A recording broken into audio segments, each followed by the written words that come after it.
Our math lesson is all about converting improper fraction to a mixed number. Let's have sample number 1.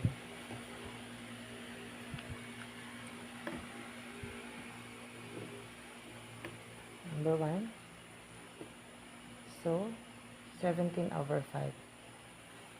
So, improper fraction is a fraction which has the numerator which is bigger than its denominator. So, to solve this, we're only going to divide the numerator by its denominator. So, the numerator will be the dividend and the denominator will be the divisor. 17 divided by 5. How many 5 can we get from 17? So, 17 divided by 5 is 3. 5 times 3 is 15. Let's subtract. And we have the remaining 2. Instead of writing remainder 2, we're going to write the answer as the whole number, 3,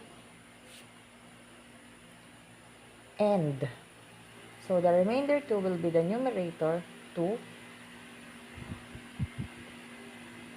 and the divisor 5 will be its denominator, over 5. So this is our answer. 17 over 5 is equal to 3 and 2 over 5. Okay? Another example.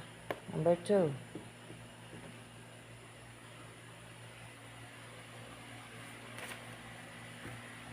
"27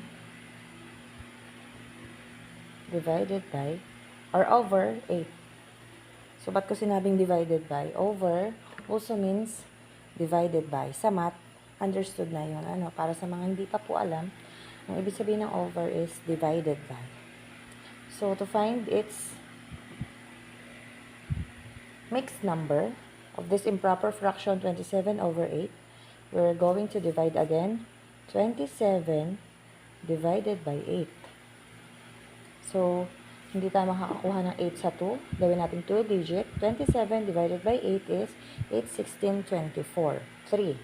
Hindi na tayo pwedeng magdagdag pa ng isang 8. So, 27 lang. 8, 16, 24, 32 na sunod. So, hindi pwedeng 4. 3 lang. 8, 16, 24. So, 3 times 8 is 24. Let's subtract. 27 minus 24 is 3. So, we can't divide 3 into 8. So, ito na magiging remainder. 3 remainder 3. So, to make it into fraction, 3 will be the whole number. So, ito yun. 3. And then, the remainder 3 will be the numerator. 3 and 3 over.